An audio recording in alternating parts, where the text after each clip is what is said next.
teachers need to be heard. And I think it's a little fallacious to think that their point of view is going to always be expressed through the administration. In a large city like ours with 7,000 teachers, it's been the experience all over the country that the teacher is going to move toward his professional association and speak his views. And this is what I think is going to be important for the success of our program in Dallas.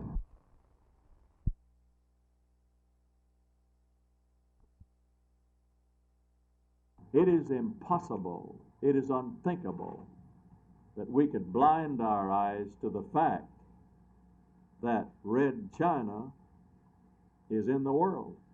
It's here. Whether we like it or whether we not, red China is a fact. And not only is it a fact, but it is an astronomical fact. There are now 800 million people in red China. And the day is coming soon when there will be 1 billion people in red China. And for us to live in this world as though they were not on the globe, and for us to formulate policies as though that nation did not exist, is unthinkable. Sometime, somewhere, someday, somebody has to recognize that there is a Chinese government and a Chinese nation and 800 million Chinese people.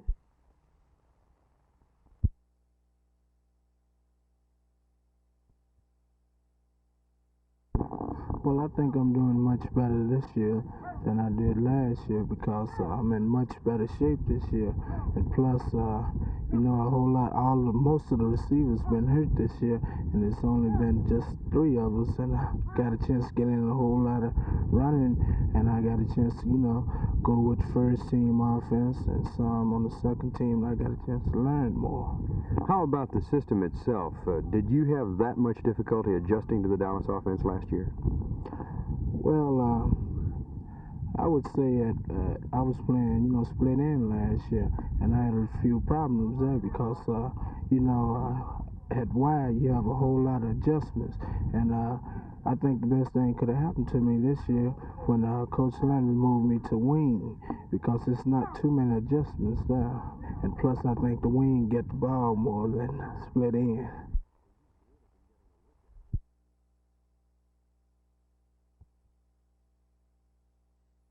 Now, you'll be starting for the Dallas County All-Stars. Who are some of the other fellows who will join you on that team? Well, John Paul McCrumley from Woodrow Wilson, I played with for 5 years, is going to be out there. Bobby Ferris, quarterback from North Dallas. Mike Friend from Bishop Lynch. Chris Lindbergh's a real fine receiver from Thomas Jefferson, and Robert Johnson, another fine receiver from Lincoln, I believe. And Jackie Landis is a real fine running back from Kimball. He's in our district too. They got a bunch of strong men out there. Dwight, he sounds fairly confident with his team. How about you? You confident going into the game? I'm very good. I feel we'll win. Who are some of the fellows that you've got joining you on your ball club? We have Walter Hannibal. He went to school with me. Ernest County, he went to Ontario. James Murphy, Boswell. Terry Jones, Western Hill. And we have pretty good teams. Vic Mars from Arlington, Sam Houston.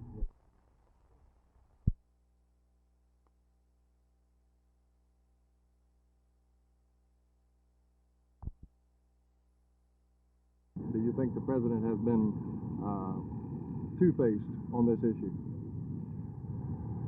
You know, I suppose you're going to put your questions in ways that will get results you hope to get. I wouldn't apply that description to the president. I don't agree with the president's policies in many areas, including this area. But I don't think I can accept an adjective like that, which may suit your purposes, but not mine. Okay. Senator, when do you expect to announce your candidacy? Well, if I were to tell you that in effect would be an announcement. I'm not quite ready.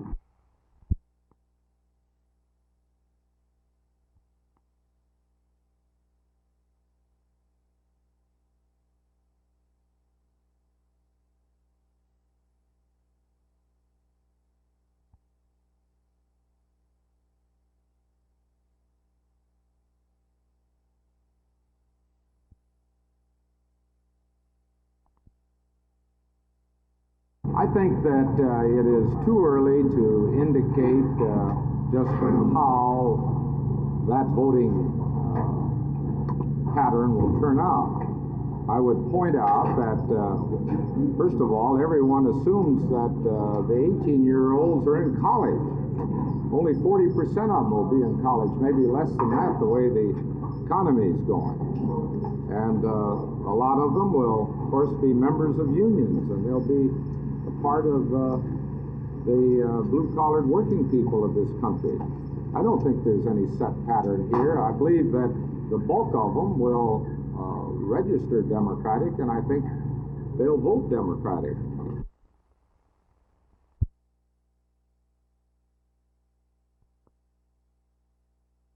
Roger Staubach will start at the quarterback spot for us, and this will be the only offensive change that we'll have in the lineup. Defensively, we'll make 3 changes. Pat Tomei will work at the right end spot in place of George Andre. D.D. Lewis will work in place of Dave Edwards at the linebacker spot also. And in the kicking game, we'll start different kickers this week. The Poister will do the punting to begin with. Tony Fritsch, the soccer kicker, will do the kicking and field goals and kickoffs. And these will be our basic changes that we'll make. Actually, Cliff Harris will also work in the defensive secondary in place of Charlie Waters.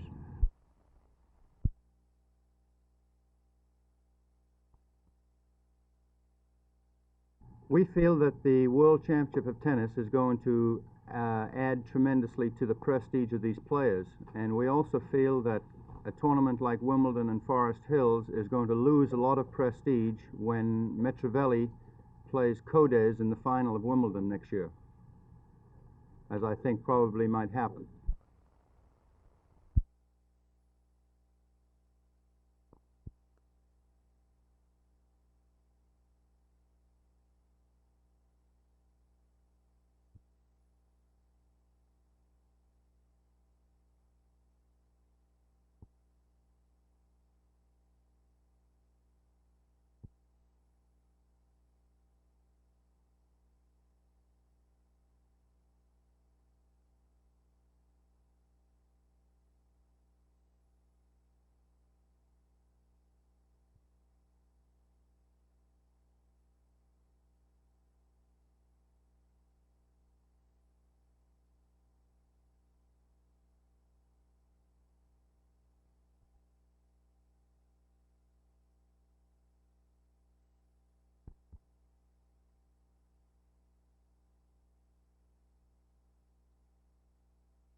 what happens if our child misses a bus that it's designated to catch?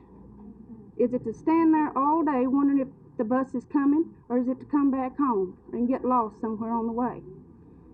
That is why we buy our houses and pay our taxes, is because of the schools in our neighborhood, so our children can get there and back safely and not be worried if the bus will get to the school and back without a wreck or something.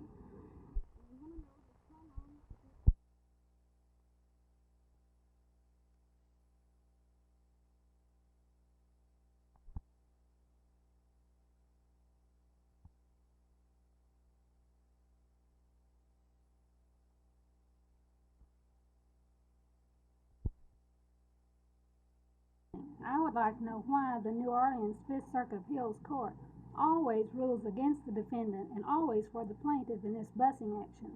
Why do we not have fair representation as a majority? Well, of course, you can't tell what the Fifth Court is going to rule, and in this case, I hope that they rule logically and in a fair decision, and that would be to follow up what Judge Taylor has said, which is to defer all action until January. Is it January the 12th? When did he 10th? You'll sure know the date around here. I want to tell you this idea of not starting it, I just sitting there on my desk, I picked up something which I don't think everyone completely realizes, but in Washington today, the federal attitude is completely about having transportation in no form. And when I say that, you know, President Nixon, there last week when we were in Congress, passed the word down to the Secretary of HEW, Mr. Richardson, that he wanted it very plain. And as soon as we go back into session in 3 weeks, he asked that they put this amendment in the federal law and make it specific. Let me just tell you what it says, because the federal position is no busing, no transportation. And let me give this to you what it said, because many of you don't realize how we're moving in Washington. On page 25, insert between lines 22 and 23 the following.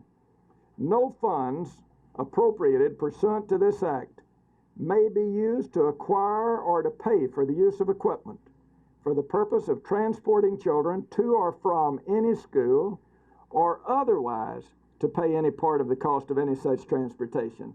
Now that's the most comprehensive. They said they not only won't pay for any equipment, but they won't even pay for bus fare.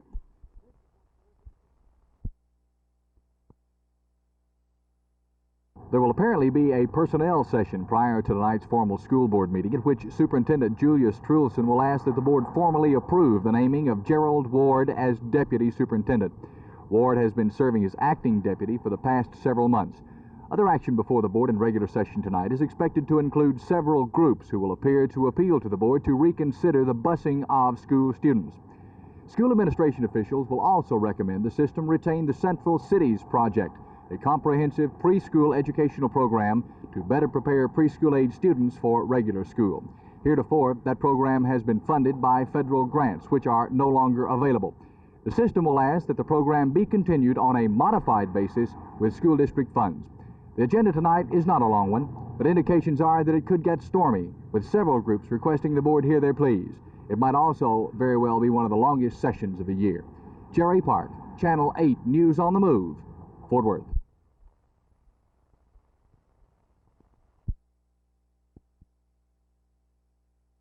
Well, we're working on some leads right now. We have several leads that haven't been checked out. I've got a team of detectives working on it.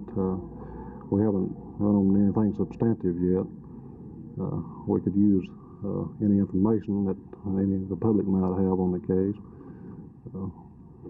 Now, do you find that with the body that was found, that was quite mutilated, do you find that this is similar to the other crimes that we've had in this area and the possibility of the same man committing them all? There's a lot of similarities in this case with the cases that have occurred in the area cities, where we have no more right here in the Dallas city limits that have this same similarity in the crime itself. I couldn't say that it's the same person that committed the crime, but there is a lot of similarity in the method of operation of the criminal.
The City Council pledges itself to resist any attempts to change the judgment of this court, particularly the stay orders as they presently exist, without first giving it a full chance to develop and to ascertain whether or not it can bring about the desired result of eliminating all vestiges of a dual school system and achieving quality education for all of our citizens.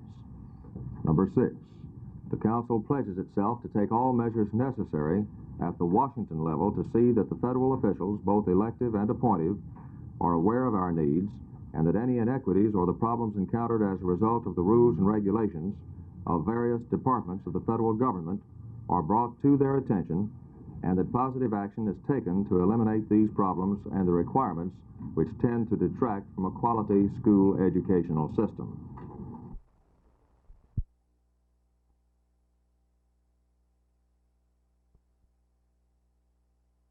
Now, I urge you right now, take a vote. Rescind your present decision and appeal this busing of our children. Now, some children may think they're sheep and be content with busing. And my organization represents 6,222 people under your auspices in Fort Worth Independent School District. And many of them have children. We ask you to do these things because we think that it is right.